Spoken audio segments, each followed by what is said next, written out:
After my wife passed away, my life fell into a state of deadlock and crisis. During the day, I worked myself to exhaustion. At night, I stayed awake with the cries of my 8-month-old son. When I had no other choice, I sent him to stay with my parents, believing that at least there he would be safe. But one morning, as I was driving my 6-year-old daughter to school, she suddenly burst into tears, begging me to turn back to my parents' house. I didn't understand what was happening. All I knew was that the panic in her eyes forced me to turn the car around. 10 minutes later, I stood frozen by the window, where a truth buried for years was now unfolding before my eyes. And in that very moment, I knew I would never be their son again. Hello, my name is Cameron Doyle. I'm 35 years old, living in Austin, Texas, in a tiny apartment where it's now just me and my 2 children, Ella, 6 years old, and Luke, 8 months old. Every day feels like an endless battle, not against anyone else, but against myself, against the pain, the exhaustion, and an emptiness in my heart that I can't name. Some nights, when Luke's cries echo from his old crib, I sit on the sofa wondering what I've lost amidst the pile of responsibilities. Let me tell you my story, a story of a man trying to hold on to what remains of his family and of a seemingly harmless decision that thrust me into a spiral I never could have anticipated. I'm a graphic designer, working for a large advertising agency in downtown Austin. The job consumes nearly all my time, but I used to love it.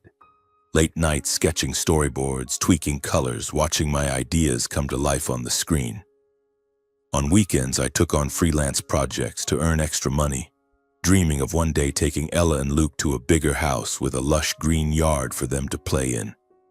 But now, that dream feels as distant as a blurred painting. 8 months ago, my wife, Vivian, 32, an elementary school teacher, was taken from us forever in a car accident. A truck lost control on the highway, and in a single moment, she was gone. Vivian was the soul of our home. She had a radiant smile, as if the whole world softened when she walked in. She would sing silly lullabies to Ella, hold Luke in her arms, and whisper words of love until he fell asleep. She always knew how to make everything feel lighter, even on the worst days. I remember evenings when our family gathered in the living room. Vivian reading to Ella, me holding Luke, and all of us laughing over the smallest things. Back then, I thought life would always be like that, peaceful, complete. But after that fateful day, our apartment became a silent place. Vivian's laughter was gone, replaced by Luke's cries, my sighs, and Ella's silence. Ella, my 6-year-old daughter, is bright and sensitive, loves to draw. But since her mother's death, she's grown quiet, often sitting alone in a corner of the room, sketching houses, trees, and a family of 4 that she knows will never be whole again. Luke, 8 months old, was born premature and has fragile health, crying often and needing special care. I've tried to take Vivian's place, to be both father and mother, balancing work and caring for 2 children. But I'm not Vivian. I don't have her gentleness, her ability to make everything okay with just a hug. I work from morning till night, racing against deadlines at the company. Some days I bring Luke along, setting him up in the break room, working while soothing him. The hourly babysitter I hired is unreliable. Sometimes she cancels at the last minute, and I'm left juggling design edits and changing Luke's diapers on the office sofa. On days like that, I feel like a machine, running without knowing how to stop. I try to appear strong, but deep down, I know I'm losing myself. I'm no longer the Cameron of old, the one who always had a joke, always had an answer for everything. I'm just a shadow struggling between responsibility and pain. There are moments when I'm afraid of myself. One night, when Luke wouldn't stop crying, I felt my hand unconsciously gripping his tiny ankle tightly, as if exhaustion was turning me into someone else. I let go quickly, my heart pounding, terrified of my own reaction. I didn't understand why. One time I pulled out an old photo album. The family pictures, me, Vivian, Ella, and Luke as a newborn, felt like fragments of a dream. But when I flipped to a photo of me standing next to my parents, Thomas and Carol Doyle, I felt uneasy. A sense of disquiet, as if something in my memory made me want to slam the album shut immediately. I didn't understand.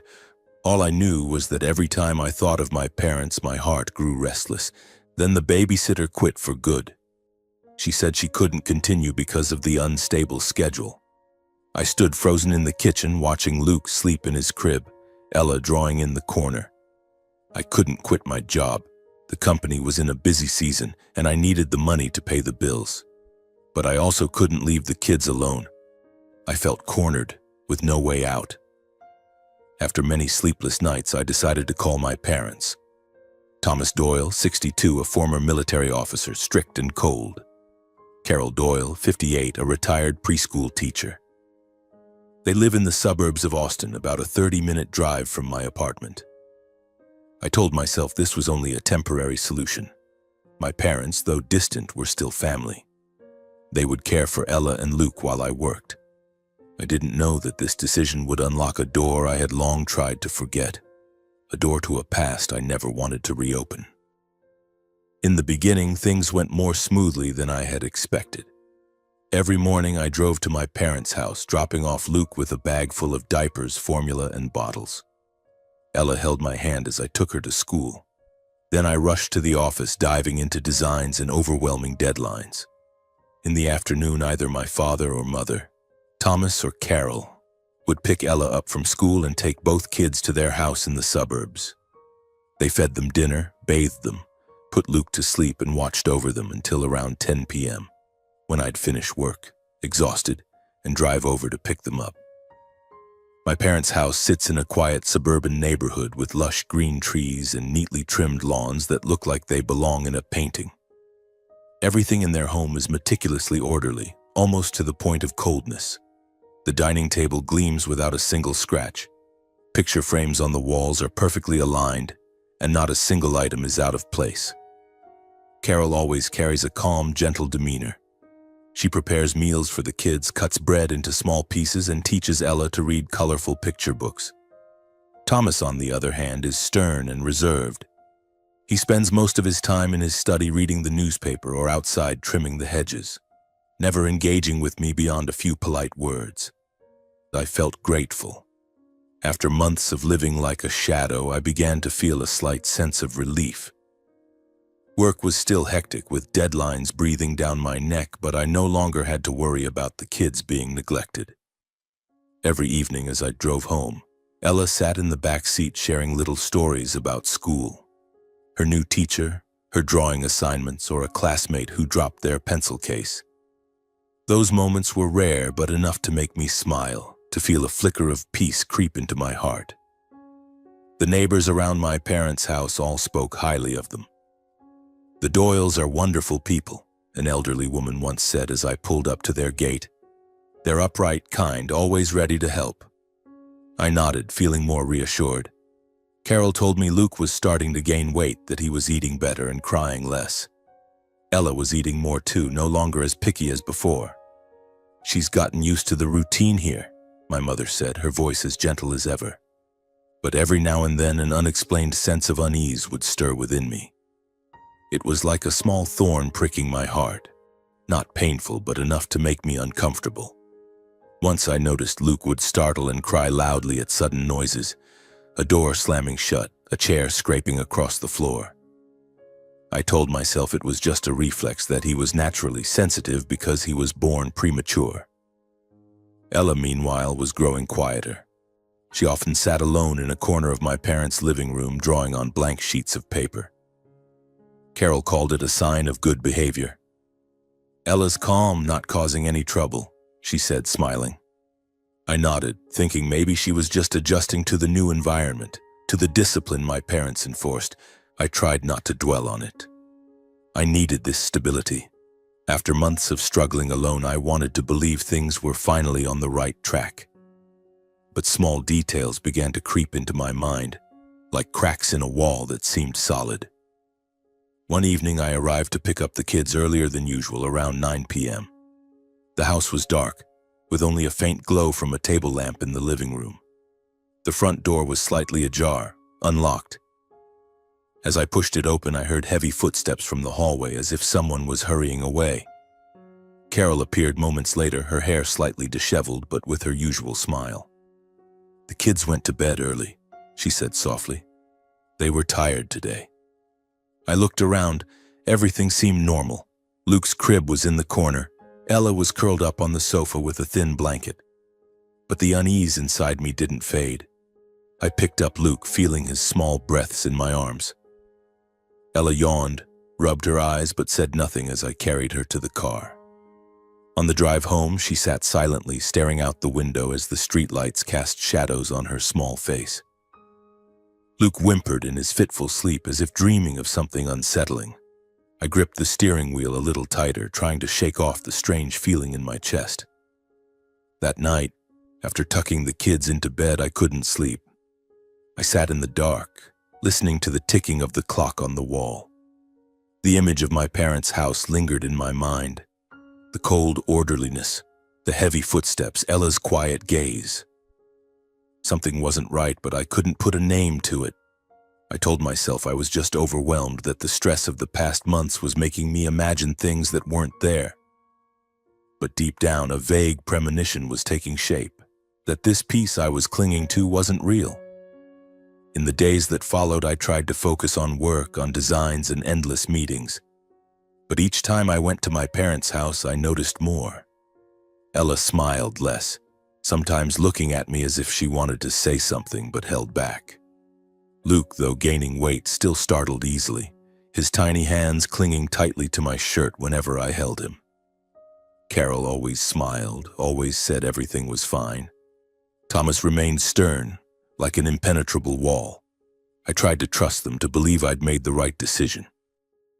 More than a month had passed since I started leaving the kids with my parents. On the surface, everything seemed fine, like a perfect picture. Carol was warm and welcoming, Thomas was stern but attentive, and the kids were well cared for. I wanted to believe I had found a solution, that after months of struggling I could finally breathe a sigh of relief. But small cracks began to appear, like drops of water seeping through the gaps of a dam. They were tiny, easy to overlook, but enough to make me uneasy. Ella wasn't smiling as much anymore. She had always been sensitive, but now her silence carried a different tone, as if she were hiding something. I noticed she would shrink back whenever Thomas entered the room. Each time he appeared, Ella hunched over, her eyes glued to her sketchbook, her hand gripping the colored pencil tightly. Luke, meanwhile, wasn't sleeping soundly. He would startle and cry loudly at the sound of heavy footsteps or a door slamming shut. And deep down, I knew something was wrong. One afternoon, I arrived to pick up the kids earlier than usual, around 8 p.m. My parents' house was quiet, but not the kind of peaceful quiet that puts you at ease. It was the stillness of a place devoid of life, as if all sound had been suppressed. I knocked on the door, and when no one answered right away, I pushed it open and stepped inside. In the dim light of the living room, I saw Ella curled up in a corner, her knees pulled to her chest, her eyes red as if she had just been crying. My heart sank. "Ella, what's wrong?" I asked softly, careful not to startle Luke. Carol appeared from the hallway holding a dish towel, her familiar smile spreading across her face. "She's just a bit tired after school," she said evenly. "Luke's sleeping in the other room. Nothing out of the ordinary." I looked at her, wanting to ask more, but her calm gaze made me hesitate. I nodded, picked up Ella and Luke, and headed to the car, trying to shake off the heavy feeling in my chest. But the image of Ella curled up, her eyes red, haunted me the entire drive home. That evening, when it was just the two of us in our small apartment, I sat next to Ella on the sofa, pulling her into my arms. "Tell Daddy, did something happen today?" I asked, keeping my voice gentle. Ella was quiet for a moment, then suddenly spoke, her voice small but trembling. "Grandpa yelled at Luke when he was crying. Grandma squeezed my arm really hard and said if I didn't stop, she'd lock me in the dark room." I froze. My mind went blank, as if all the sound in the room had been sucked away. I looked into Ella's big round eyes, searching for a sign that she was imagining things, that this was just a story from a 6-year-old still reeling from her mother's death. But her eyes, clear, frightened, and sincere, made my heart feel like it was being crushed. I hugged Ella tightly, whispering, "It's okay, sweetheart. Daddy's here." But inside, a heavy feeling surged, like a stone pressing on my chest. I didn't want to believe it. I couldn't believe that my parents, the people I entrusted with my children, could do such things. The next day, I went to my parents' house with a new sense of vigilance. I observed more closely. Carol was still warm, setting a plate of freshly baked cookies in front of me, asking about work. Thomas sat at the dining table reading the newspaper, giving only a nod when I greeted him. Luke was in his crib, clean and cared for, with no visible signs of anything wrong. But Ella's eyes, watching me from the corner of the room, seemed to be pleading for help. I tried to convince myself it was a misunderstanding. Ella was only 6. She could be confused. Maybe cartoons or stories from school had sparked her imagination. My parents, though strict, couldn't do something like that. They were my family. But from that day on, I started noticing things I'd previously overlooked. Whenever I arrived a few minutes early, Ella would look at me as if she'd just escaped a nightmare. She'd run to me, hugging me tightly as if afraid I'd disappear. Luke, though only 8 months old, clung to me, crying and refusing to let go, as if seeking safety. One time, while changing Luke's clothes, I noticed small bruises on his tiny arms. My heart skipped a beat. "What are these?" I asked Carol, trying to keep my voice calm. She glanced over and smiled. "Oh, probably just from him bumping around while trying to crawl. Kids, you know, Cameron." Thomas sat in the corner of the room, silent, his eyes as cold as ever. I nodded, but the unease in my heart didn't go away. Even our evening video calls began to change. Ella's responses were short, her eyes darting to the side as if she was afraid someone was watching. Carol often ended the calls early, saying, "The kids need to sleep." I wanted to ask more, but every time I opened my mouth, I hesitated. I was afraid to face the truth, afraid that what Ella said might be real. Then one afternoon, Ella's teacher sent me a message. Ella broke down crying in class today, saying she doesn't want to stay at her grandparents' house anymore. The message hit me like a punch to the chest. I stood frozen in my office, staring at my phone, my mind reeling. Ella had never said anything like that before. She loved school, her teacher, her friends. But now she was crying, saying she didn't want to go to her grandparents' house. What was going on? That night, I sat in the living room looking at a photo of Vivian on the table. Her smile seemed to reproach me, as if asking why I hadn't listened to Ella, why I'd let things go this far. I couldn't sleep. Ella's words echoed in my mind. Grandpa yelled at Luke. Grandma squeezed my arm. The dark room. I tried to push them away, telling myself it was just a difficult phase, that Ella was sensitive after her mother's death. But deep down, I knew I was lying to myself. Something was wrong, and that buried instinct was growing stronger every day. The next morning, I woke up with the same heavy feeling pressing against my chest. The sun hadn't yet risen, and the apartment was shrouded in dim darkness. I prepared breakfast for Ella, changed Luke's diaper, and tried to go through the motions as usual. But my mind was in turmoil. I looked at Ella sitting silently at the table, her big round eyes staring down at her bowl of cereal. Luke lay in his crib, his tiny hands clutching the edge of the blanket. I wanted to ask her more about what she'd said last night, but I was afraid. Afraid that if I dug deeper, I'd have to face a truth I wasn't ready for. I drove to my parents' house, as I did every day. The early morning streets of Austin were quiet, with only the hum of the car engine and the pounding of my heart in my chest. I brought Luke inside, setting his bag of supplies on the floor. Carol smiled, as she always did, but today, that smile sent a chill down my spine. Thomas sat at the dining table, flipping through the newspaper, not looking up. I hugged Ella, promising to pick her up early, then drove her to school. On the way, I tried to make conversation, but Ella only nodded or gave short answers. I gripped the steering wheel tightly, trying to shake off the unease clinging to me. But when we reached the school gate, Ella suddenly spoke, her voice soft but urgent. "Dad, I forgot my colored pencils at Grandma and Grandpa's." I paused, looking at her.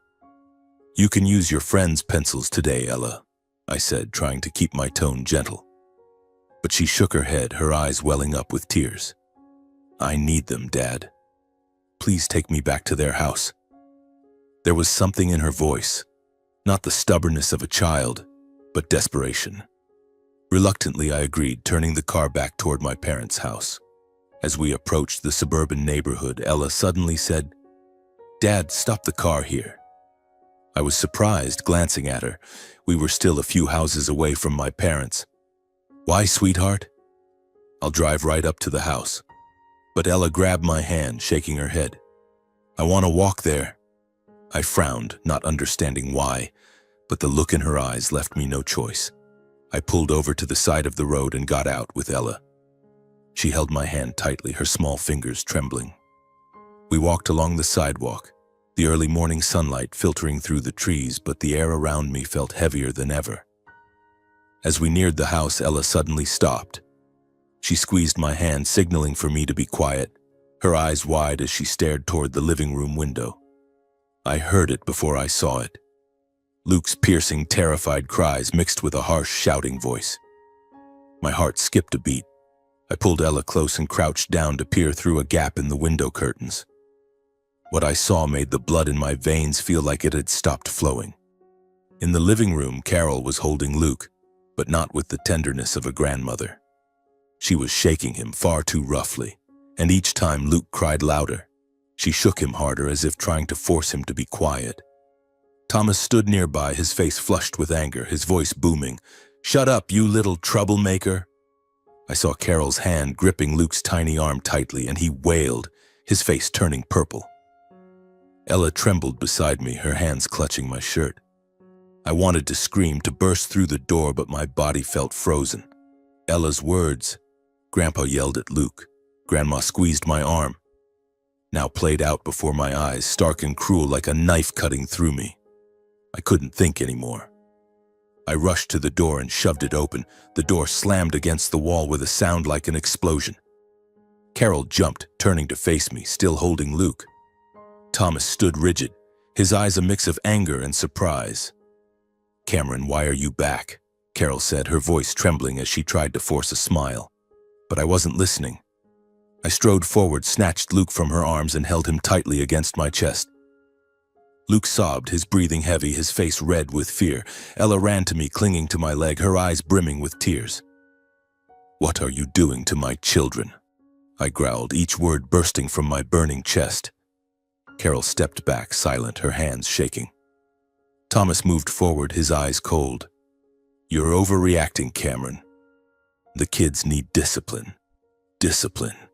The word made me want to scream. I looked at Luke, at the small bruises on his tiny arms I had once dismissed, at Ella's terrified eyes. Discipline? This wasn't discipline. This was cruelty. I didn't say another word. I picked up Luke, took Ella's hand, and left that house.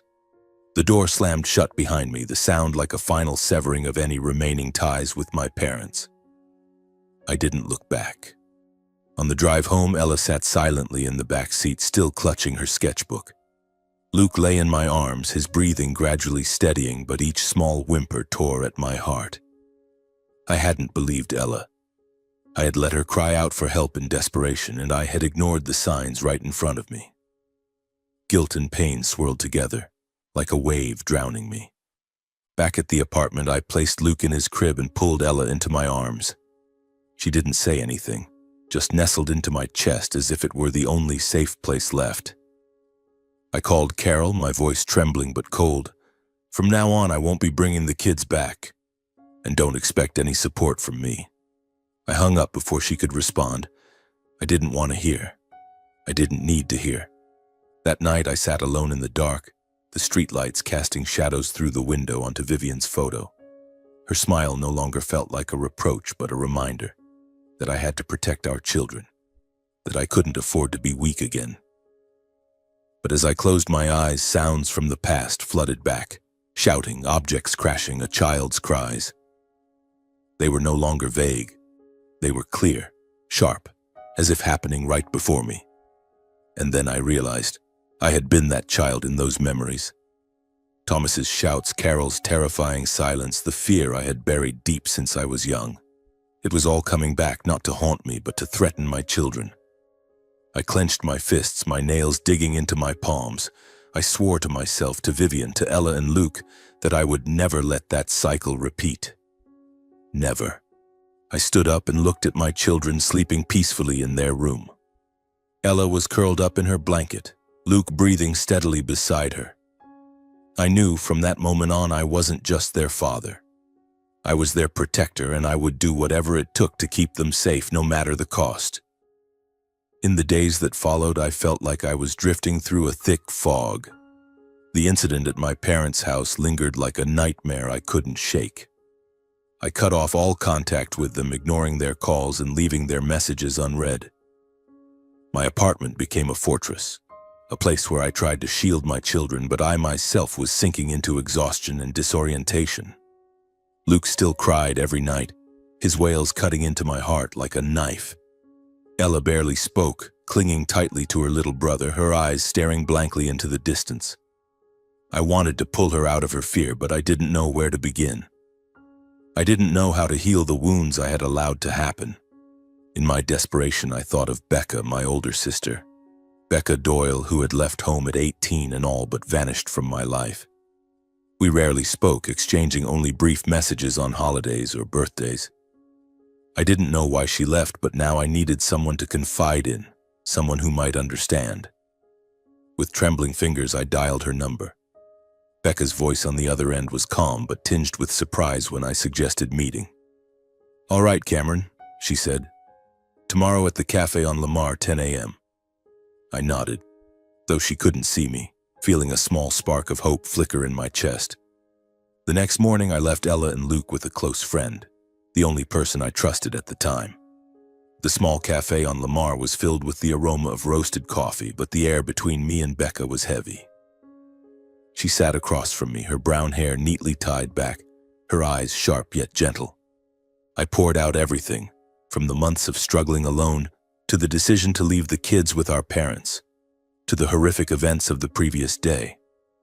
I told her about Luke's cries, Ella's pleading eyes, and the guilt gnawing at me for not believing her. Becca listened without interrupting, but when I mentioned Carol shaking Luke and Thomas yelling, she furrowed her brow slightly. "This doesn't surprise me," she said, her voice low but firm. I froze. "Doesn't surprise you? What do you mean?" Becca took a deep breath, her eyes dropping to her coffee cup as if searching for a way to reopen a door she'd long kept locked. "Cameron, you don't remember, do you?" she asked, her voice soft but haunting. "What happened when we were kids? What Dad did to you?" My heart pounded. I wanted to say I didn't understand, to ask what she was talking about, but a part of me, the part I'd always tried to bury, felt like it was waking up. Becca began to speak, her voice slow but precise, as if each word was carefully chosen. She told me that when we were children, Thomas, our father, beat me almost daily. Not because I was naughty, but because he believed it was discipline. A slap for spilling water, a beating for crying too loudly, or simply because he was displeased. Carol, our mother, stood by and watched, never intervening. Becca said she used to hide in the closet, listening to my cries, too afraid to speak up for fear she'd be next. I sat there, breathless, my chest tight. Fragmented images flooded back, heavy footsteps shouting, a pain I couldn't explain. Becca continued, her voice trembling. "Once, when you were only 2, Dad hit you so hard your head was injured. Blood was all over the floor. Mom called the doctor but lied, saying you fell down the stairs. I was there, Cameron. I saw it all, but I was just a kid.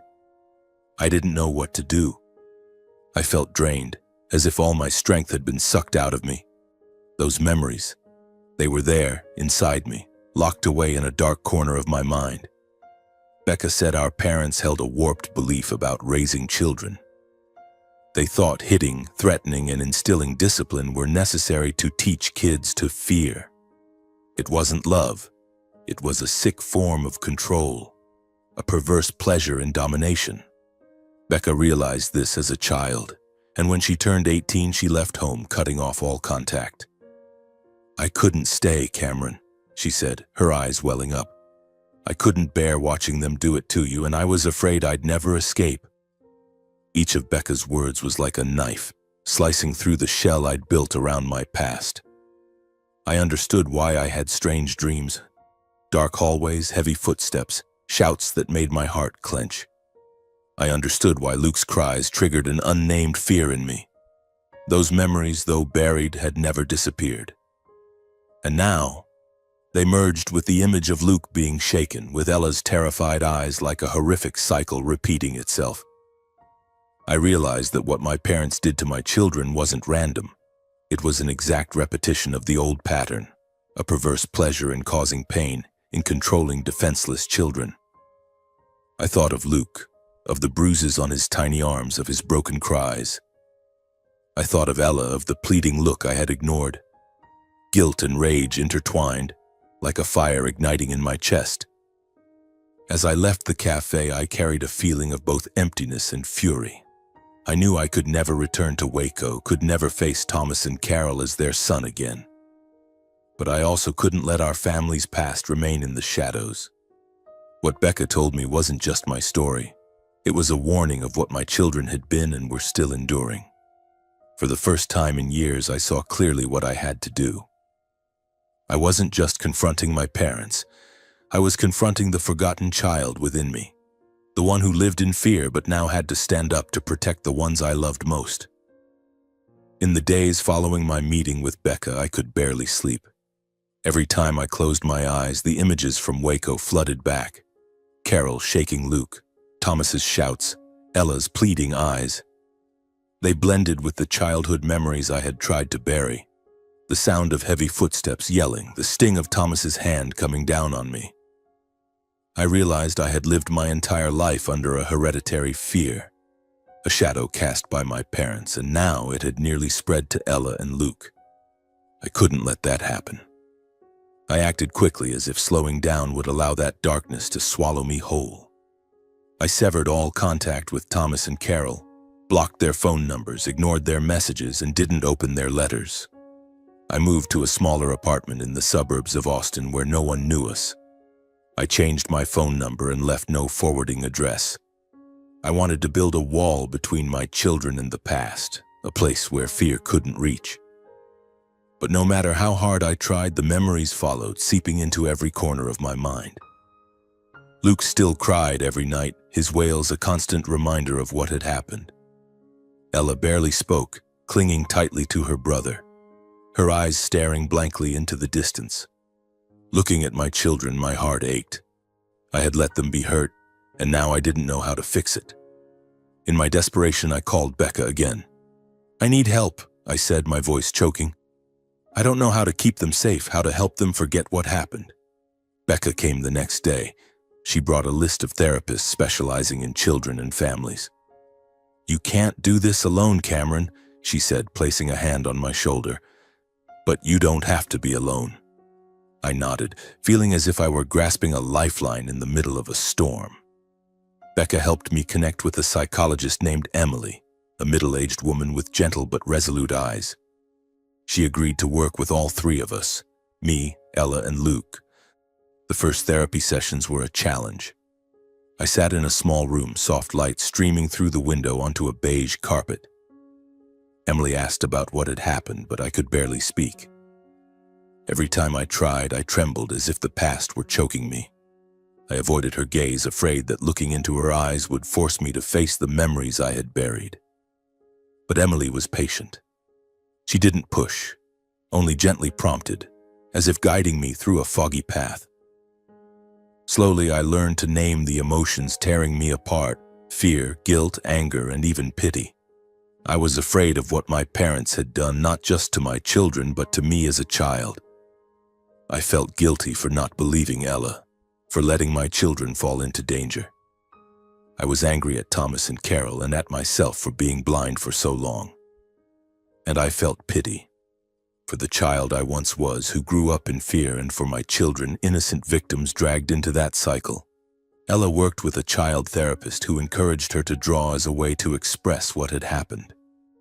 Her early drawings were filled with dark colors, black, gray, deep red, with distorted images of the house in Waco, towering figures, and a tiny child in the corner. But over time, her drawings grew brighter.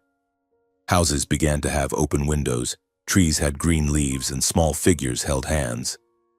Looking at those drawings, I felt both heartbroken and hopeful. Ella was healing little by little. Luke, though too young to speak, received treatment to reduce his fear reflexes. A specialist helped him get used to loud noises and sudden movements, and gradually Luke began to sleep more peacefully. He startled less, and sometimes when I held him, he smiled. A small smile, but enough to warm my heart. I knew my children's wounds wouldn't heal overnight, but they were learning to survive, and so was I. I started rebuilding a rhythm for our little family. I cooked simple meals, pasta with tomato sauce, sandwiches that Ella loved. I took the kids to the park, letting Ella run on the grass and Luke lie on a blanket watching the clouds drift by. I learned to stay calm when Luke cried, instead of letting fear pull me back to the past. But it wasn't always easy.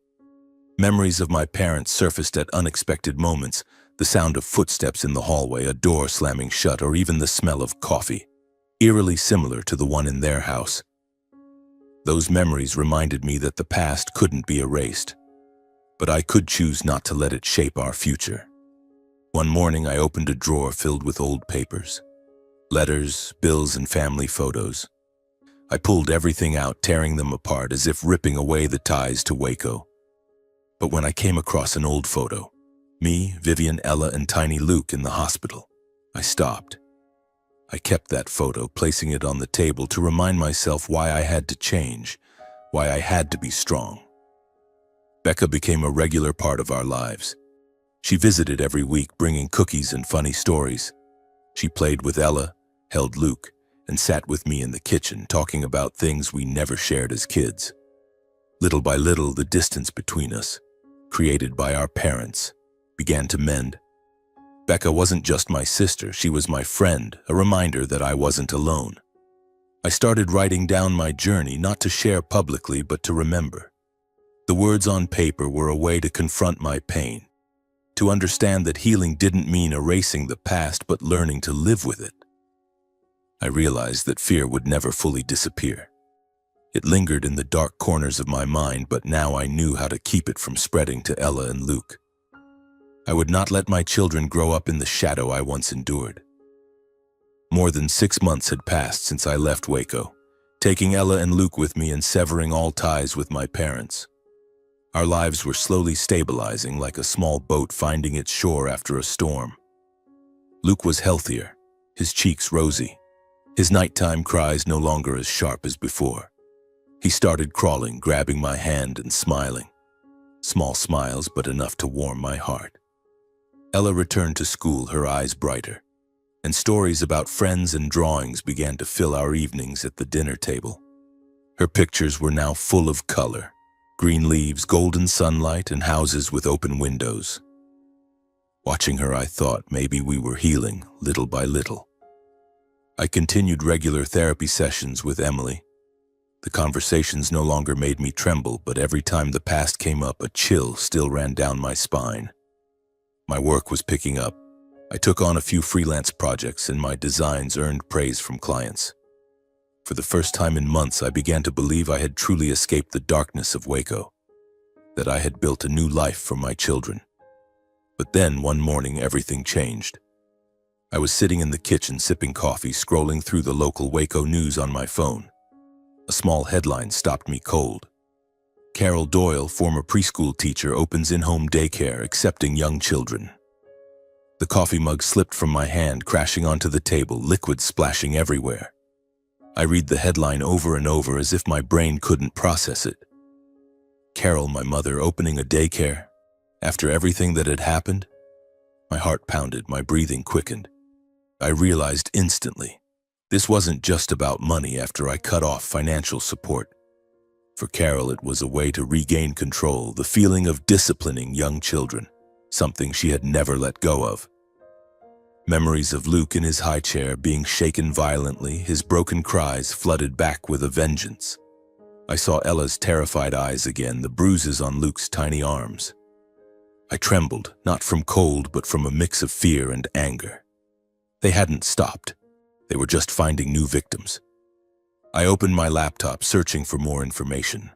A website popped up, Doyle Family Daycare, with images of young children playing in the yard, laughing under the sunlight. Carol appeared in most of the photos, her gentle but chilling smile all too familiar to me. I scrolled down, and in the final picture I saw a figure standing on the porch. Tall, slightly hunched, face obscured in the shadows. But I didn't need to see clearly to know who it was. Thomas. That silhouette was so familiar it sent a shiver down my spine.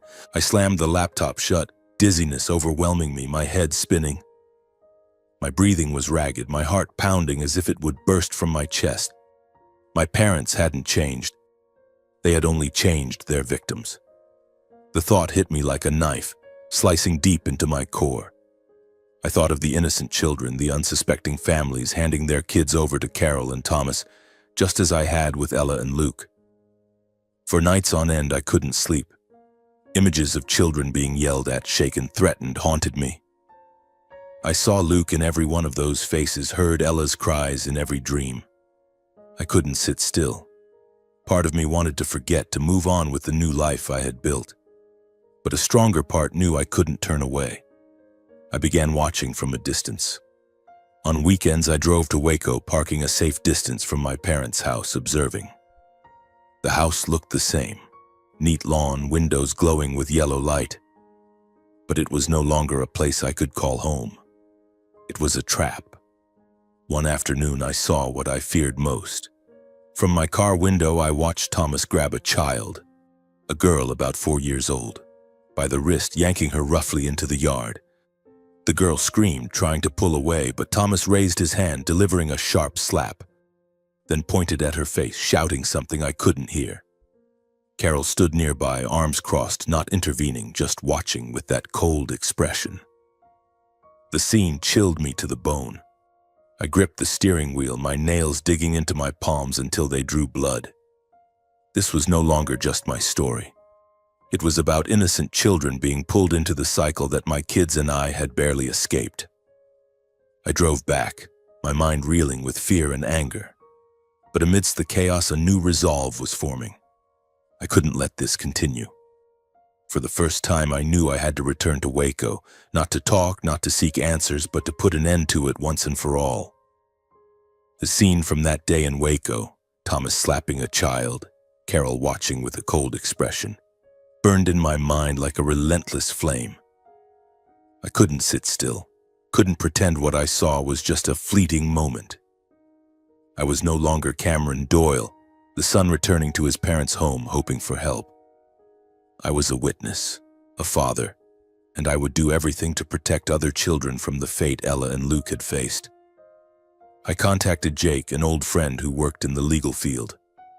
We had gone to college together, and though we didn't meet often, I knew he was trustworthy. I told him everything, from what happened to Luke and Ella to the horrific scene I witnessed in Waco. Jake listened, his voice calm but resolute. "Cameron, you need evidence," he said. "Without proof, it's just your word. Record, video, audio, anything you can gather, and send it anonymously to Child Protective Services. They'll handle it." He guided me on how to use discrete recording devices, how to document timestamps and locations for evidence. I nodded, feeling as if I were stepping into a battle I couldn't afford to lose. For the next few weeks, I became a shadow. Every weekend, while Ella and Luke stayed with Becca, I drove to Waco, parking at the end of the old street where I could see my parents' porch from a distance. I sat in the car, camera in hand, zooming in on the windows of their house. One afternoon, I captured the first clip. Through the lens, I saw Carol holding a child, a boy about 2 years old, in the living room. The boy was crying intensely, and instead of comforting him, she shook him, his head jerking back. Thomas stood nearby, arms crossed, his face as cold as stone. I trembled, my fingers gripping the phone tightly, but I didn't stop. I kept recording, capturing every movement, every second of the cruelty I had once seen inflicted on my own children. In the weeks that followed, I gathered more videos. One time, I recorded Thomas hitting a child on the bottom and shoulder, yanking their arm as they cried. Carol stood nearby, not intervening, just watching with an empty gaze. Each clip felt like a knife cutting deep into my heart. But I didn't stop. I couldn't stop. I knew I needed allies. One day I mustered the courage to follow a parent I had seen dropping their child off at my parents' house. It was a young mother named Lisa who regularly left her son, a boy named Max, in Carol's care. I knocked on her door, my heart pounding.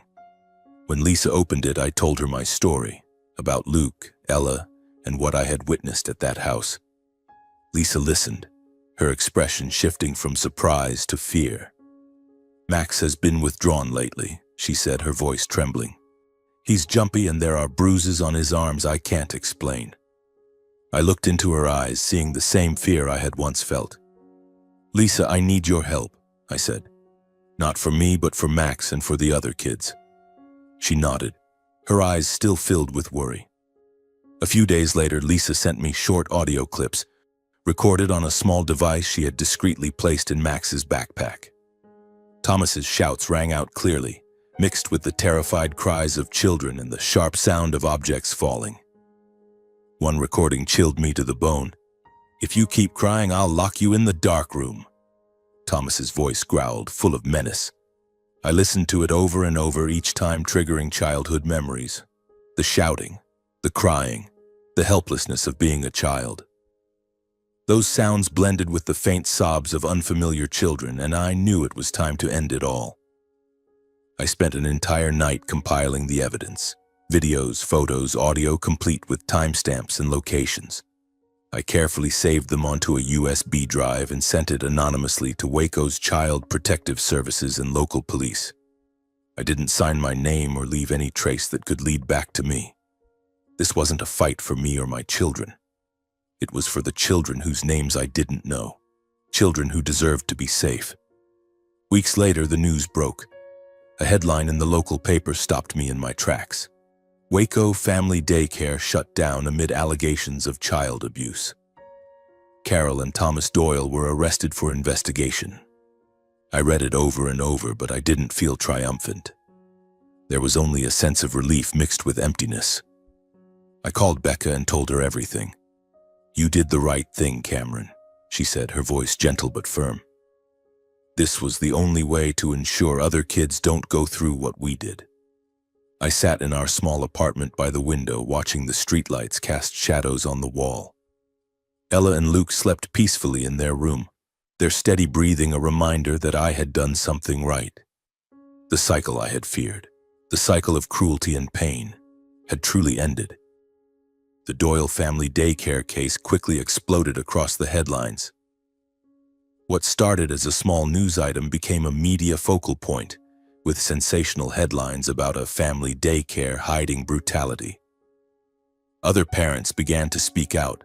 They shared stories of children who had become fearful, unexplained bruises, and nights when their kids woke up screaming. Some provided additional evidence, recordings, photos, and testimonies that supplemented the file I had sent anonymously. The investigation's findings were released soon after, confirming a chilling truth. Thomas and Carol Doyle had systematically abused young children over months, even years. What I had witnessed was only the tip of the iceberg. The trial opened publicly on an early spring day under a gray, damp Waco sky. I wasn't listed as a witness. I had chosen anonymity, unwilling to drag my children into the media spotlight. But I attended anyway, not out of curiosity, but because I needed to see it with my own eyes. I sat in the back row of the courtroom in a shadowed corner where the window's light couldn't reach. No one recognized me, and I wanted it that way. I wasn't there as Thomas and Carol's son. I was there as a father, a former victim, and someone determined to end that cycle. When the prosecutor presented the evidence, the courtroom fell silent. The videos I had recorded, Carol violently shaking a child, Thomas slapping a young girl, played on a large screen. The children's cries echoed from the speakers, sharp and haunting, making me clench my fists to keep from trembling. The audio recordings provided by Lisa and other parents were played. Thomas's voice roaring, "If you keep crying, I'll lock you in the dark room." I closed my eyes, not to escape, but to suppress the rage burning in my chest. I glanced at Thomas and Carol. He maintained his cold, unyielding expression as if nothing could touch him. Carol kept her head bowed, her trembling hands clasped tightly on the table, but she said nothing. I sat quietly, avoiding prolonged glances. To me, they were no longer my parents. They were two people who had chosen to instill fear not just in me as a child, but in other innocent children. I thought of Luke, of the bruises on his tiny arms. I thought of Ella, of the pleading look I had once ignored. And I thought of myself, the child who once cowered in a corner, terrified of Thomas's footsteps. Those memories no longer hurt as they once did. They only reminded me that I had been right to act. When the judge delivered the verdict, her voice rang out clearly, without hesitation. Thomas Doyle was sentenced to 18 years in prison with no parole for the first 10 years. He was stripped of guardianship rights and permanently banned from contact with minors. Carol Doyle received 5 years of mandatory probation, including 18 months of psychological supervision, and was permanently barred from working in childcare or education. The courtroom fell silent, broken only by the scratching of the court clerk's pen. I didn't feel triumphant or victorious. I simply stood up quietly and left the courtroom in silence, leaving behind the shadows of those who were once my family.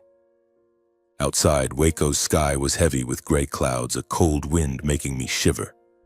But as I took a deep breath, I felt lighter, as if an invisible weight had been lifted from my chest. I didn't cry, didn't smile. I only felt a peaceful emptiness, as if I had reclaimed a part of myself I had lost long ago. That evening's news showed images of the Waco house being sealed off. The Doyle family daycare sign had been removed, leaving an empty space on the fence. The lawn stood barren in the wind, a reminder that the place was no longer somewhere children should go. I sat in front of the TV but didn't really watch. The images were just a period, an end to a chapter I never wanted to revisit. Becca came by that evening. She didn't say much, just brought a box of homemade cookies and sat with me in the living room. We watched Ella and Luke sleep peacefully in their small room, their steady breathing like a gentle melody. "You did it, Cameron," Becca said softly but firmly. "You ended it." I nodded, not responding. Words weren't necessary anymore. We understood each other, understood the scars we both carried from the past. When Becca left, I sat alone, looking at Vivian's photo on the table. Her smile was no longer a reproach but an encouragement. I realized my life had finally broken free from the cycle of violence and fear that had haunted me for 3 decades. Justice couldn't erase what my children and I had gone through. It couldn't give back the years I lived in fear, or the nights Ella and Luke had to endure. But it was enough to end that cycle, enough to ensure no other child would face what we had. And sometimes that's the only liberation a person can find. A year after the trial, I took Ella and Luke to a small town near Austin, where tree-lined streets and sprawling green parks stretched out before us. Our new home was small but cozy, with a little yard just big enough for Ella to run around and Luke to take his wobbly first steps. The neighbors were friendly, often bringing cookies or stopping to chat when I took the kids to the park. Ella's school was quiet, with gentle teachers and classrooms filled with light. Watching her skip into class with her backpack, I felt a spark of hope I thought I'd lost long ago. I left my job at the advertising agency to work as a freelance designer. Though the income wasn't as steady, it gave me something more precious: time with Ella and Luke. I woke up each morning making breakfast for the kids. Toast with strawberry jam for Ella, oatmeal for Luke. Ella's drawings adorned the walls, from vibrant houses to pictures of me, Luke, and Vivian. A way for her to keep her mother in her heart. Luke, now over a year old, started babbling Dada in his sweet, garbled voice, each time melting my heart. I held him close, feeling his tiny warmth, and knew I was living for these moments. Becca became an indispensable part of our lives. She visited often, bringing warm cookies and radiant smiles. She played with Ella, telling silly stories that made her giggle, and cradled Luke, singing lullabies I'd never heard her sing before. Our once fractured sibling bond grew close and warm. We sat in the kitchen, sipping coffee, talking about small things. my work, Ella's drawings. But sometimes we sat in silence, just looking at each other, knowing we had survived the darkness of our past together. I continued regular therapy with Emily, no longer out of fear but to maintain my peace. The sessions were lighter now, like walks in the park. I learned to accept that the past couldn't be erased. Memories of Thomas and Carol, their shouts and the pain sometimes resurfaced, but they no longer controlled me. I faced them, named them, and chose to live differently, a life not shaped by fear. One early spring morning, I stood in the backyard watching Ella and Luke play. Ella ran around, chasing a butterfly, her laughter ringing like wind chimes. Luke sat on the grass, clapping with delight, his eyes sparkling. Looking at them, I realized this was the true legacy, a childhood free of fear, without shouts or the looming threat of a dark room. I thought of Vivian, and for the first time I felt her smiling at me from somewhere, as if saying I had done it. I kept writing my story, not to share publicly, but to remind myself. The words on paper were my way of remembering, not just the pain, but the strength I found to break the cycle. I once thought justice was about revenge, about paying Thomas and Carol back for what they did. But now I understood that justice wasn't about vengeance. It was about ending a cycle so future generations wouldn't endure what we had. The court's verdict couldn't erase the scars in my heart or the nights Ella and Luke suffered. But it protected the future of other children, other families, other stories. I thought about love, the love of a father. I wasn't a perfect father. I had been blind, ignored Ella's pleading eyes, and let Luke be hurt. But I learned that a good father doesn't need to be perfect. He just needs the courage to love differently from the way I was loved by Thomas and Carol. I loved Ella and Luke by listening, protecting, and ensuring they'd grow up in a world free of shouts and fear. Every time I hugged them, heard Ella's laughter or Luke's dada, I knew that love was the strongest thing I could give them. If you're hearing this story, I want to tell you one thing. If you see something wrong, don't turn away. I was once the person who turned away, who didn't want to believe what Ella told me. But silence only prolongs the pain. A small action, a question, a call, a report can save a life. I did it not just for Ella and Luke, but for the children I've never met, children who deserve to be safe. You can do it too. Don't let fear or doubt stop you from speaking up. I stood up and walked to the yard, where Ella was drawing a new picture with chalk, a radiant sun with rays spreading across the sidewalk. Luke sat beside her, giggling, trying to touch her artwork. I knelt down, pulling them both into my arms, feeling their warmth blend with the early sunlight. For the first time, I felt truly free. Free from the darkness, free to build a new life where love and safety were all my children would know. And in that moment, I knew that no matter how painful the past had been, I had found my path. A path to a brighter future for Ella, for Luke, and for myself.